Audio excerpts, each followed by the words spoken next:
በኢንተርናሽናል ንግድ ጊዜ በጣም ብዙ አወዛጋቢ ነገሮች ይገጥሟቸዋል። ለምሳሌ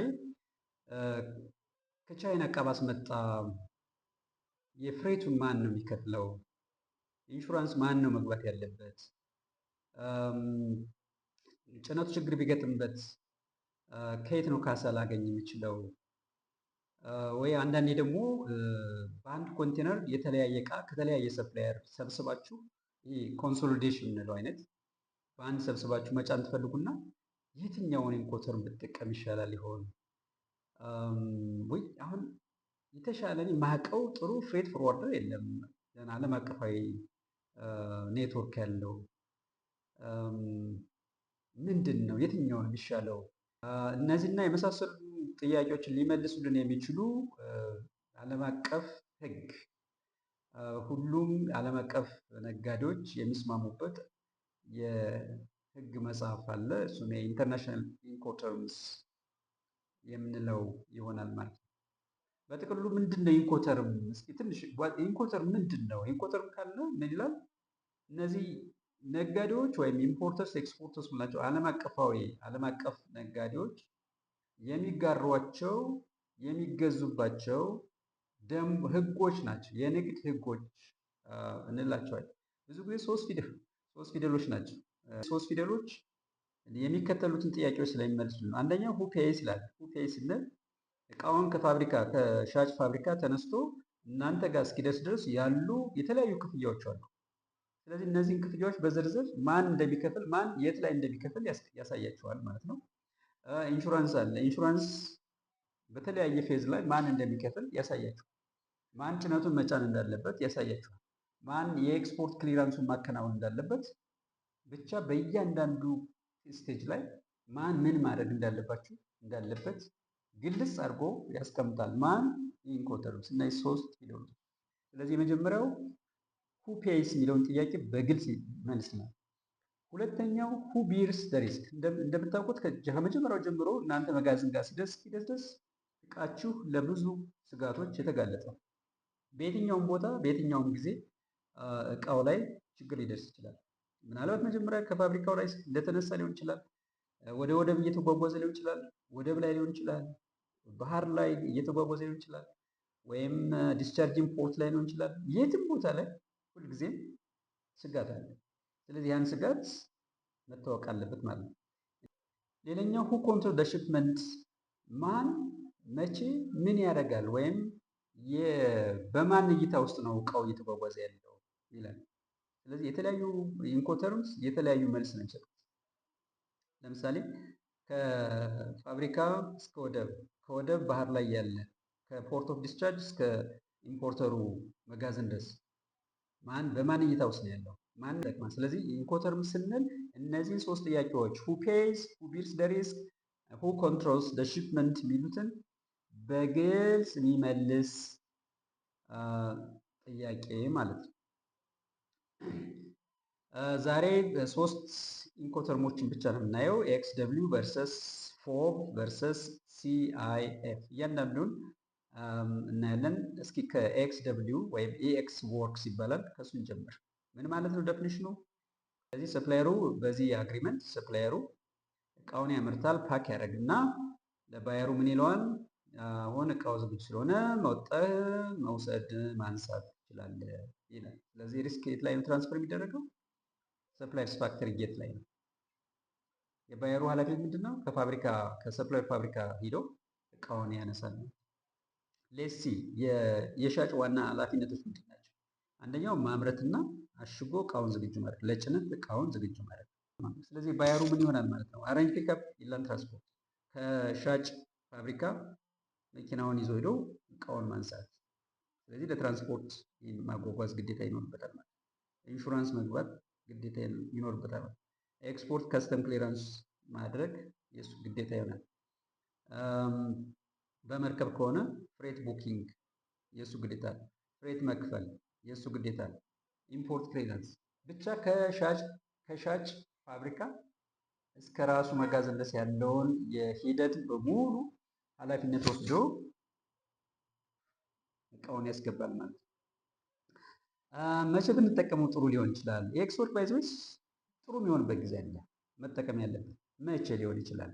አንደኛ ጠንካራ ፍሬት ፎርዋርደርስ ወይም ከእናንተ ጋር አብሮ ለብዙ ዘመናት የሰራ ጠንካራ ፍሬት ፎርዋርደርስ ዓለም አቀፋዊ ትስስር ጠንካራ ትስስር ያለው ከሆነ ብንጠቀመው ኮስት ኢፌክቲቭ ይሆናል ተብሎ ይጠበቃል።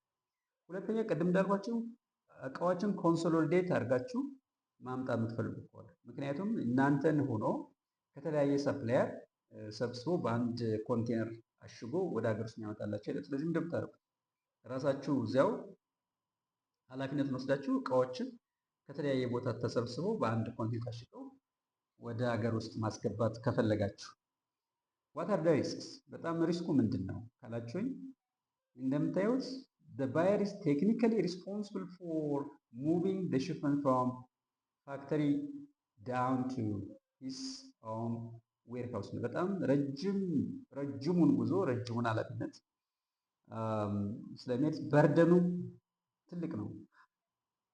ማች በርደን ማለት እዚህ ጋር በርደኑ በጣም and too much risk ይሄ የራሱ አንዱ ትልቁ ቻሌንጅ ነው ማለት ነው።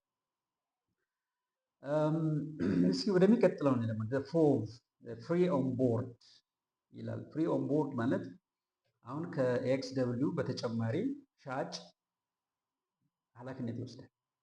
አንደኛ ከፋብሪካው አንስቶ እቃውን አጓጉዞ ወደ ወደብ ይወስዳል። ኢንሹራንስ ይገባል ሲያጓጉዝ፣ የትራንስፖርት ኮስት ይከፍላል። ደን እቃውን መርከብ ላይ ይጭናል። የእሱ ኃላፊነት ላይ ይቆማል። መርከብ ላይ እቃውን እንደጫነ ኃላፊነት ነው። ሪስኩ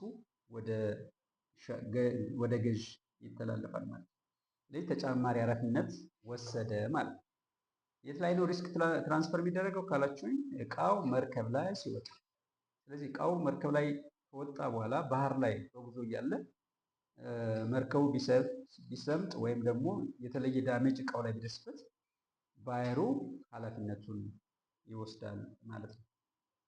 እስኪ የሻጭን ኃላፊነት እናያቸው። የሻጭ ኃላፊነት እቃውን ከራሱ ፋብሪካ እስከ ወደብ ድረስ ማጓጓዝ፣ የኤክስፖርት ክሊራንስ መስራት፣ የሚከፈሉ ክፍያዎችን መክፈል፣ ደን መጨረሻ ላይ እቃውን መርከብ ላይ ጭኖ ማስረከብ ይሆናል ማለት ነው። በዚያኛው ሳይድ በባየር በኩል ስንሄድ ደግሞ ኃላፊነቱ ምንድን ነው? መርከብ መርጦ ቡክ ማድረግ። ኢትዮጵያ ሺፒንግ ላይንስ ከሆነ ኢትዮጵያ ሺፒንግ ላይንስ እንዲጫን ማድረግ አለበት ማለት ነው። ሌላ የሚመርጥ ከሆነ ሌላ ቬዝል መምረጥ አለበት ማለት ነው።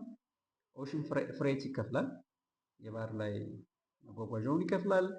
ማሪን ኢንሹራንስ ለእቃው ይገባል። የኢምፖርት ክሊራንሱን ራሱ ይሰራል። ስለዚህ ከእቃው ከተጫነበት ጊዜ ጀምሮ ወደዚያ ያለውን የእቃው ሙቭመንት ገዢ ኃላፊነቱን ይወስዳል ማለት ነው። መቼ ጥሩ ሊሆን ይችላል? መቼ መጠቀም እንችላለን ካልነው ሁለት ነገሮችን እዚህ ላይ ማንሳት ይችላል። አንደኛው ባየሩ የቬዝል መረጠው ወይም የመርከብ መረጠውን ላይ መቆጣጠር ከፈለገ እኔ በቃ በመረጡት መርከብ ነው መጫን ፈልገው ካለ ያን እድል ለማግኘት ሲል ፎም መጠቀም ይችላል። ሁለተኛ ፍሬትም መደራደር አለብኝ። ሶስተኛ ኢንሹራንስ፣ ምክንያቱም ኢንሹራንስ ሀገር ውስጥ ነው የሚገባው። ሀገር ውስጥ ካሉ ኩባንያዎች ላይ የተሻለኛ ብለው የሚያስበውን ጋር ይደራደራል። ዋጋም ተደራድሮ የተሻለ ሊያገኝ ይችላል። ስለዚህ እንዲህ አይነት ኮንትሮል ከፈለገ ገዢ ለፎም ይጠቀም ይችላል ማለት ነው።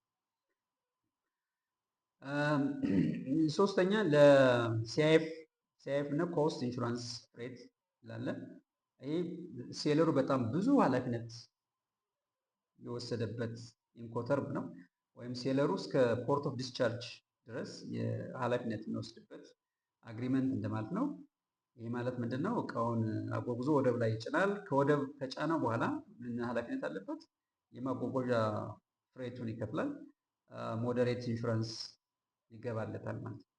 ግን እዚህ ጋር አንድ ማየት ያለብን ሪስክ ትራንስፈር የሚሆነው ግን እቃው መርከብ ላይ ከተጫነበት ጀምሮ ነው። ምንም እንኳን ሻጭ ኢንሹራንስን ቢገባ ፍሬትም ቢከፍል የሪስክ ነገር ግን ለባየሩ ትራንስፈር የሚሆነው at the point of loading on vessel on board የሚለው ይሆናል።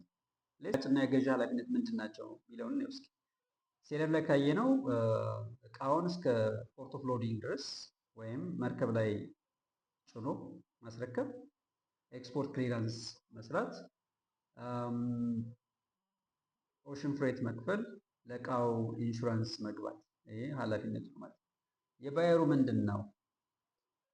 ባየሩ ዲስቻርጅን ፖርት ላይ ወይም ዴስቲኔሽን ፖርት ላይ የራሱን ሰው መመደብ፣ የሚፈልገውን ሰነድ ከሻጭ መቀበል፣ ኢምፖርት ክሊራንስ በሀገር ውስጥ ማከናወን፣ ከዲስቻርጅ ኢምፖርት እስከ ራሱ መጋዘን ድረስ እቃውን ማጓጓዝ እና ከፖርት ኦፍ ሎዲንግ እስከ እሱ መጋዘን ድረስ ያለውን ማንኛውም የሚፈጠር ስጋት ወይም አደጋ ራሱ ማኔጅ ማድረግ ይሆናል ማለት ነው። ይሄ የራሱ ኃላፊነቶች ናቸው ማለት ነው። እስቲ ጎን ለጎን እናያቸው፣ ልዩነታቸውን እንየው በተለያዩ ፋክተሮች። አንደኛው ሪስክ ትራንስፈር ነው። ሪስክ ትራንስፈር ኤክስ ደብሊው ላይ የት ነው የሚከናወነው ብለናል? ፋክተሪ ጌት ላይ ወይም ሰፕላየር ዌርሃውስ ላይ፣ ፎብስ ኦንቦርድ ቬዝል ላይ፣ ሲአይኤፍም ተመሳሳይ ኦንቦርድ ቬዝል ላይ ሪስክ ወደ ባየሩ ይተላለፋል ማለት ነው። ማን ፍሬት ቡክ ያደርጋል? ኤክስ ደብሊው ላይ ባየሩ ነው። ፎብ ላይም ባየሩ ይሆናል። ሲአይኤፍ ላይ ግን ሴለሩ ቡክ ያደርጋል ማለት ነው። ማን ኢንሹራንስ አሬንጅ ያደርጋል? ማን ኢንሹራንስ ይገዛል? እቃው ኤክስ ደብሊው ባየሩ ነው፣ ግዴታው ነው። ፎብ ላይም ባየሩ ነው። ሲአይኤፍ ላይ ደግሞ ሴለሩ ይሆናል ማለት ነው። ኤክስፖርት ክሊራንስ የሻጭ ሀገር ላይ ኤክስፖርት ክሊራንስ የሚያከናውነው ማን ነው? ኤክስ ደብሊው ከሆነ ባየሩ ራሱ ነው፣ ወይም የራሱን ኤጀንት ቀጥሮ ያሰራል ማለት ነው።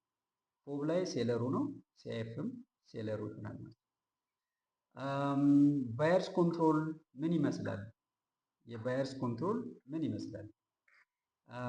ኤክስ ደብሊው ላይ ኦልሞስት ሙሉ ኮንትሮል ነው ያለው። እንግዲህ ካያችሁ የሴለርስ ፋክተሪ ጀምሮ እስከ ራሱ መጋዘን ድረስ ያለው ሙሉ የሺፕመንት እንቅስቃሴ በራሱ እይታ ስር ነው ያለው ማለት ነው። ፎብ ላይ ደግሞ ባላንስ ያደርጋል። ምክንያቱም ከፖርት ኦፍ ሎዲንግ ጀምሮ ነው ሪስክ የሚወስደው። ከዚያ በኋላ እስከ እሱ መጋዘን ያለውን ቁጥጥር እየተሻለ እሱ አለው ማለት ነው። ሲአይኤፍ ላይ ካየው ሊትል ኮንትሮል ነው ያለው። ምክንያቱም እስከ ፖርት ኦፍ ዲስቻርጅ ወይም ዴስቲኔሽኑ ድረስ ሴለሩ ስለሚያደርስለት። በገዢ ላይ ያለው ጫና ምን ይመስላል? በተለያዩ ኢንኮተርሞች ላይ በኤክስ ደብሊው ላይ በጣም ሄቪ ነው እንደምታዩት። ከኦሪጅን እስከ ራሱ መጋዘን ድረስ ያለውን ርዝመቱን ያሉ የስራውን ጫና ተመልከቱ። ቬሪ ሄቪ። ፎብ ላይ ሞዴሬት ነው፣ ምክንያቱም እስከ ግማሽ ድረስ ሴለሩ ኃላፊነት ስለሚወስድለት። አንድ ሲአይኤፍ ላይ በጣም ላይት እንለዋለን፣ ወይም ቀለል ያለ ከሌሎች የተሻለ ቀለል ያለ ኃላፊነት አለበት ማለት ነው። መቼ ልንጠቀማቸው እንችላለን? ኤክስ ደብሊው መጠቀም ያለብን ቅድም እንዳላቸው አንደኛ እናንተ ኤክስፒሪየንስድ ኢምፖርተር ከሆናችሁ እና ስትሮንግ ዌል ስታብሊሽድ ሃይሊ ኔትወርክድ የሆነ ፍሬት ፎርዋርደር ካላችሁ ኤክስ ደብሊውዝ የተሻለ ሊሆን ይችላል። ሁለተኛው ፎብ ነው። ቅድም ያልኳቸው የፍሬት ኢንሹራንሱን መርከብ የመምረጡን ኮንትሮል እኔ ወስዳለሁ ብላችሁ ካሰባችሁ ፎብን መጠቀም ትችላላችሁ ማለት ነው። ሲአይኤፍ ብዙ ጊዜ የሚመከረው ብዙ ልምድ የሌላቸው ኢምፖርተሮች ይሆናል ማለት ነው።